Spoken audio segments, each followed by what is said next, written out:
Hello, I'm Ramarai, and I'm here to talk about a treasured game from my childhood, Little Big Adventure 2. Or as it's known to some of you lucky enough not to be born in Europe, but unlucky enough to be born in North America, Twinson's Odyssey. I'd like to be clear that this isn't so much a review as it is just rambling on and on about a game that has managed to stick in my brain. I don't consider myself very capable of deep critique of art, and I'm fairly certain this is not a game that demands deep thought anyway. It's simply a weird little creation that I want to talk about just because I want to talk about it, and so far I have barely heard anyone else even mention it. I would also like to point out that this is not going to shy about spoilers in either Little Big Adventure 1 or 2, so if you don't want to be spoiling a game that is over 20 years old, and if you, like me, enjoy tank controls, or if you can at least stomach them, I recommend you check these games out. They're available on both Steam and Good Old Games and are well worth the price. Because while they might not have aged well to some of you, I'd like to think that they still retain all of their charm. Also, I won't be talking that much about the original Little Big Adventure because of two reasons. One, I didn't play the first game until I was in my 20s, and two, I enjoyed the sequel much more. Honestly, I feel like all the necessary details a new player might need are told in the first few minutes of the game anyway. With that said, let's get started. That's not something you see on a good game anymore. So, what is Little Big Adventure 2? This 3D action adventure platformer, originally released in June of 1997, managed to capture the hearts of people the world over with a respectable 300,000 copies sold. It was created and written in part by Frédéric Reynal, directed by Didier Chanvray, and developed by the folks of the now defunct Adeline Software International. Frédéric Reynal, incidentally, might be more known as the director of the classic game Alone in the Dark, essentially the progenitor of survival horror. There, we used brutal violence to fight monsters and survive encounters with eldritch horrors from the beyond. This is quite the contrast with Little Big Adventure, a bright, colorful game series with adventure, magic, wizards, spaceships, love, that also happened to feature fascist militaristic dictatorships, attempted genocide, child kidnappings, attempted child murder, bunny girls, literally, alcohol use, gambling, organized crime, and Gene Simmons. Also, I haven't played many games for children where you can do the following in the first 5 minutes of playing.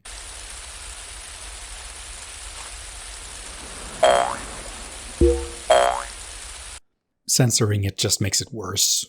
Okay, but to explain the basic plot and setting. You play as Twinson, a quetch chosen by the goddess Sendel to protect their planet of Twinsun. After having saved the world by defeating the evil tyrant known as Funfrog in the last game, Twinson has retired and is living on Citadel Island with Zoe, the love of his life.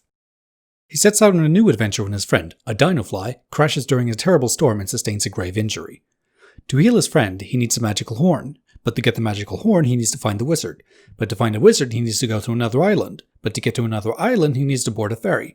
But to board the ferry, he needs to stop the storm. So to stop the storm, he needs help from the local weather wizard, who needs to enter the local lighthouse. But to enter the lighthouse, you need the lighthouse keeper, who's gone missing. And that's just a little adventure before a big one begins. That's just a start. As you dissipate the storm, it turns out it was keeping aliens from landing and making first contact, seemingly coming in peace. It quickly becomes apparent, however, that things are not as they seem. These friendly-looking fellas, one of the 4 alien races collectively known as the Esmers, not only seem to be out for blood, but you are their number one target. Despite all this, healing his friend Dinofly is still Twinson's main concern. Traveling to Desert Island, he finds the wizard, becomes a student of magic, gets the healing horn, heals his friend, earns his wizard diploma, and everything is right in the world. This is just wrong. Except all of the wizards have disappeared. You soon learn that the Esmers are spiriting them away to their homeworld, Zeelish. Donning a wizard's outfit for a disguise, you manage to get there yourself. But you are recognized as Twinson, public enemy number 1, and before long you're in jail. Turns out your new enemy is going to kidnap all of Twinson's children. The planet's, not yours. Once again, Twinson is the only one that can save the day. It's up to him to discover why they're doing all of this and how he's going to stop it. The space adventure has begun. While I could definitely continue talking about what happens in the game bit by bit, I haven't really talked about how the game actually plays. First of all, tank controls. Remember, this game is from the distant past of the 1990s when almost everything had tank controls. It's undeniable they're not for everyone. Personally, I love them. Not only do I appreciate how in horror games they can help give a sense of helplessness, I find that they add this level of charming awkwardness to make you think about your place in the scene. Also, in games where the camera snaps often, like this one, tank controls can help the player retain their orientation. It's either that or you get this.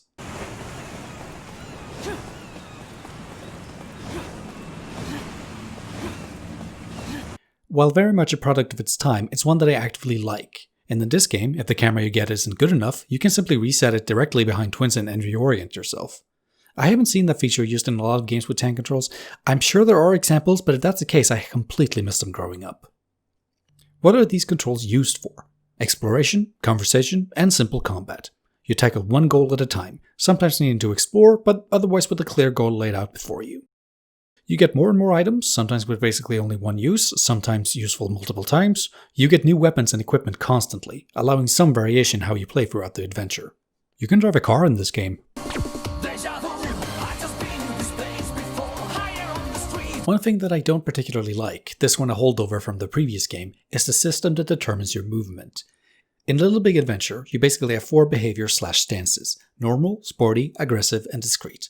Normal is just walking around and interacting with the world. Sporty is running and jumping, necessary to clear platforming obstacles. Aggressive hurts people, and discreet allows you to crouch and be stealthy. It's a nice idea, and it's even nice how they can change how you use certain weapons, but you're going to switch between them constantly, and I can't think of more than maybe twice where the discreet stance is actually useful outside of how it changes your main weapon's trajectory. Had this game been made today, this would without a doubt have been streamlined. Would I take the system out? Absolutely not. If you get struck by an enemy swinging at you, not only will you be stun-locked, you can actually get knocked back into danger. But the stance system actually resets your movement whenever you change stance. Suddenly you're playing this little game within the game where you're a complete beast of a character. Get hit by a hazard and get knocked back, maybe about to fall over the edge to your death? Never fear, just change the stance and you're safe. Same thing if you're in the middle of a jump and suddenly feel like you need to stop in the air. It is fun to break the game, and it's surprisingly easy too. There's a glitch that, if you save at the right time during a jump and reload, you can extend the length and height of your jump, allowing you to sequence break the game. You can get to the second island immediately by using the ferry ticket on the empty dock and pressing escape. It doesn't help, but you get to see the rain in the desert. The collision can be a mess on top of this. With this well, you're supposed to win balloons at a duck hunting game at a tourist attraction, which will fly you up and drop you in the well, allowing you to get a bunch of money for expensive items. Or you can just jump over the fence. This little park, incidentally, is a fun little reference to the previous game. A dangerous temple you had to trek through there has in the intervening years been turned into a safe tourist attraction, including a ride. I mean, that's a fun concept for a sequel. There must be some examples, but if there are, they're slipping my mind. This game kinda just oozes charm to me. There's a lot of little details everywhere, places you can go, characters to talk to, but not to a degree you get too distracted from what you're currently doing. Vivid imagination is on display here. It's kind of like a circus, lots of color, variety, very expressive, but instead of clowns scaring you, it's spiders. Also, crabs.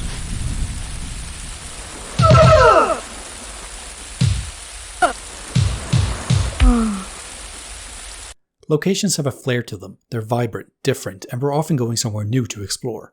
While the worlds are very small, we do get to see a lot of them. Each planet has multiple races. From Twinsen there's the Quetches, Grobos, Rabbit Bunnies, and Spheros. From Sealish there's the Soups, Francos, Muscovies, and Wanies. Why am I telling you this? Is it important? Not really, but the names are fun to say. It very much feels like some weird French morning cartoon that was never on television. Despite the characters being so simple due to the limitations of the time, the design has a lot of personality. That said, there are some issues. The platforming can be finicky if you're in the overworld, as certain terrain is essentially impassable and can slide you to your doom. Even in the isometric indoor sections, if you're not aware that you can stop mid-air by changing your stance, you don't have as much control as you might want to. It can feel awkward, even compared to the tank controls. Another potential problem is that at times the game can feel a little stretched. You occasionally need to go back and forth between locations for petty reasons that are still crucial to progress, and if you miss an important item and need to go back for it, yikes. If you know where to go, you can skip this little platforming section entirely. It sucks anyway. Same thing with this section where you're supposed to jump across lava and fly over a monster pool to get a crystal. You can do that, or you can just go to the end of the trail and jump straight to it. Also, for some reason, when you're in the post office getting a package, you can go through the entire box-pushing obstacle course, or you can have this guy skip the whole thing for you for a high price, even though you might not even have money left at this point. For 102 little cashies. That's outrageous. You can find the exact amount needed when you're almost done with the puzzle anyway, which, if you do find the money, will send your package all the way back to the starts. Done. Since you can save anywhere, there's not really a sense of being challenged. The game can feel pretty chill because of it, but it does take something away when the fate of the world is at stake and you don't even really feel the need to be careful. It was once very different for me in that regard, which I will get into in just a little while. A bigger issue for me here is dialogue writing. While the world portrayed by this series is a little small, both figuratively and literally, there are some really neat ideas on display here. As previously mentioned, there's some surprisingly adult subject matter, wrapped up in easily digestible bits for the young children who played this back in the day. Some of the concepts here, while not original, would make for a pretty cool story in most formats. The Chosen One protecting a goddess, basically the living embodiment of a planet, from a tyrant that has managed to take over the world by creating horrible clone killing machines, going to space and fight the army with the revolutionaries to stop the return of a dark space god. I can see that being turned into a television show with just a little bit of fine-tuning. How is all this presented to the player? Not that much, as it turns out. Despite there being so many characters, not a lot of them have much to say. So much of the spoken dialogue is a tutorial, or pushing you towards your goal, or exposition. While we can understand the motivations behind the characters, we don't really get to know a lot of them, despite there being so much to listen to. Congratulations for passing your examination! Often we're just kind of pushed forward. That's not necessarily a bad thing in a game like this. It conveys what's necessary. The dialogue simply could, at the very least occasionally, convey more. There's not a complete absence of personality though, and the voices performed have charm. Most importantly, it still has the best line in all of recorded history. Funfrock, you suck big time, and I'm gonna take you out, and I don't mean for pizza. But what about sound? What about the music? Fun fact, when I first got this game as a wee lad, it was a pirated copy before I was fully aware of what a pirated game even was. Thief! For whatever reason, it had absolutely no music, or pre-rendered cutscenes for that matter, so I had to play the game in relative silence, hearing not much but the sounds of footsteps and ambient noise. Also a lot of this.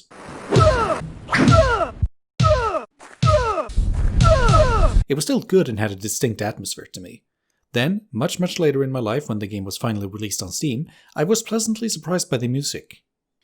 Composed by Philippe Vacher, it manages to convey a cheerful, adventurous mood, although it can occasionally be a little too upbeat for my tastes. For instance, this is what plays during a heavy perpetual thunderstorm.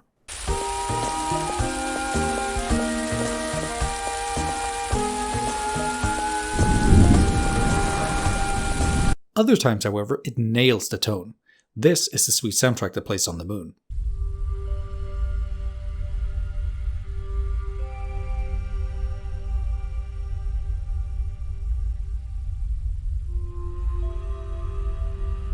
And when you're in enemy territory, it sets the tone pretty well.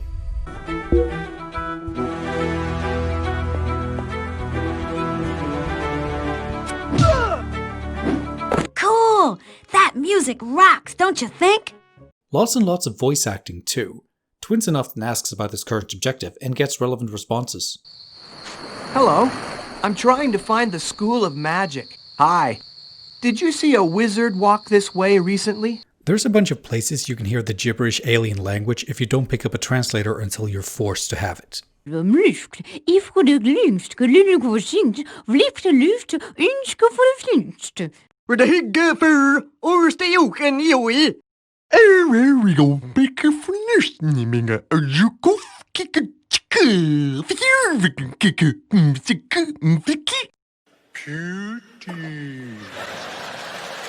As previously mentioned, it's not always good at telling you about the characters, but the voice actors are still doing quite a good job here with the range and manages to imbue some personality, even when there's otherwise none.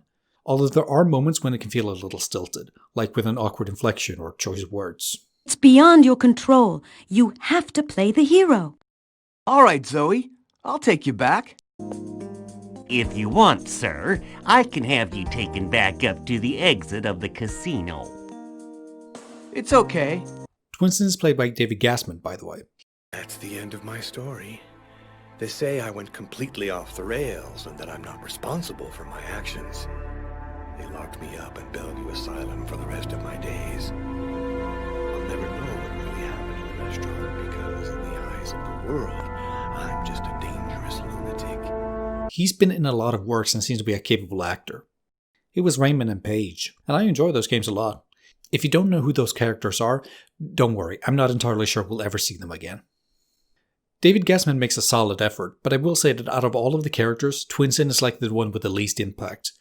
From what you see and do in this game, Twinsen is clearly a brave go-getter. His voice, however, just makes him sound like he's concerned he left the oven on back home. Twinsen can seem really underwhelming compared to most of the cast, and this guy in particular. He's on screen for less than 5 minutes, but he milks it for all it's worth. Yeah, it's true. We have been deceived by Dark Monk, our god who reappeared. This must be stopped. But the reactors are indestructible. They are remote controlled from Zealish. The center which controls them has been built on Island CX. Our only hope of avoiding a disaster is to destroy it. Quickly! We must save Twinsen! We did 20 takes, and that was the best one. I will take you to the dissonance. Only they can help us. They always haunt the bars and the slightly shady places. Meanwhile, we must leave. We can't stay here, baby. Did you know that you can play this game in the original French? C'est vrai. Nous avons été dupés par Dark Monk, notre dieu qui est réapparu. Il faut arrêter cela. I want to tell you how I played the game when I was younger. As I mentioned, I got a pirated version when I was very young. This meant that it was running off a burnt CD, that's a compact disc, an old storage medium to you youngsters who happen to be watching, so it wasn't actually installed on my own little garbage computer that was relegated to the attic. Since I wasn't nearly as technologically savvy back then as later in my life, it meant I couldn't figure out how to save my game. The save files couldn't be written to the disk again, of course. There was always only a test save from whoever had tested the game and then burnt it to the disk. Always there, always mocking me with how it had been saved once and only once, just a minute into the game. I hated that a little bit. So, since I couldn't save, I had to play the entire game from the start, trying to get as far as possible every single time. Saves coming past the hardest parts was not an option, therefore I was hoarding extra lives whenever I could, being so worried that every mistake would be my last, sending me back all the way to the beginning. It didn't help that I barely understood English at the time, so progress was a little slow. Fortunately, I was young and with a lot of energy and not minding repetition. I kept going, and I got pretty far, but I couldn't quite do it until years later, having moved on from the game by then. When I actually realized there was a way to save the game if I just copied over all the game files from the CD, I was frustrated with myself for not having gotten it sooner. But I managed to beat it at long last. Then, when it came out on Steam in my actual adulthood, I played it again, and it was still very enjoyable. You can do this.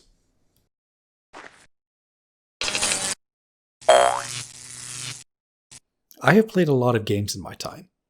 While I missed out on classic games in their absolute infancy on home computers, I've still played many others. But there are only a handful of games in my life where I can say there's a story around actually playing them, even if it's just mundane. Little Big Adventure 2 meant something to me. It meant so much that my first published game, The Mystery of Castle Super Beast, was inspired by it, specifically the gameplay. Just take a look at the color text in the text box, the inventory system, or the ability to change the camera. Something that, as I mentioned before in this video, I've only really seen in Little Big Adventure 2, and it made sense to me to have it in a horror game. It was very much my inspiration. To briefly skim over the rest of the game's story events, skipping over some things. You get back to Twinsen, you get a jetpack, you find a giant pearl, you go to the moon, you save an elephant rocket scientist, you get help with the resistance, you learn about dark alien Jesus, you get a hitman after you, the moon is going to crash into your planet with the giant rocket, you meet sausage people, you meet mole people, you meet bee people, you prove your worth in gladiatorial combat, you get raided, you defeat the emperor of an alien race, you get a sword, you fight alien space pirates, there's pigs, you fulfill an ancient alien prophecy, you save all the planets, you have your baby, the end. Now, take a look at all of that.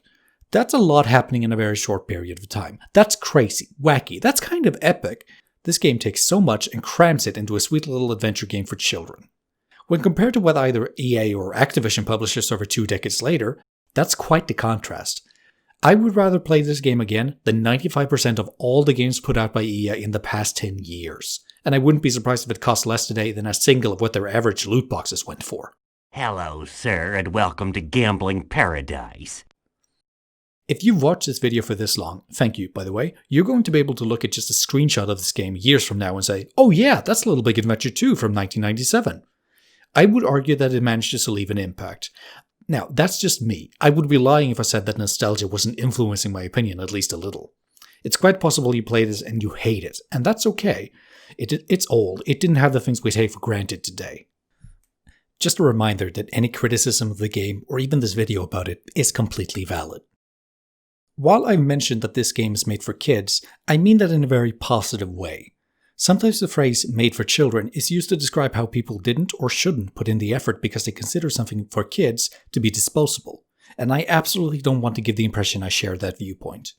Here, I mean it in the sense the game is vibrant, focused, and is brimming with ideas. Ideas that are presented in a straightforward way that any child can understand. You can kill using a penguin.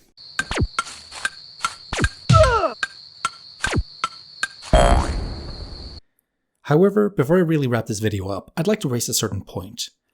Consider that this is a series with a manipulative fascist tyrant who keeps children in cages, occupying a free world with militaristic might that will destroy everything in search of even more power.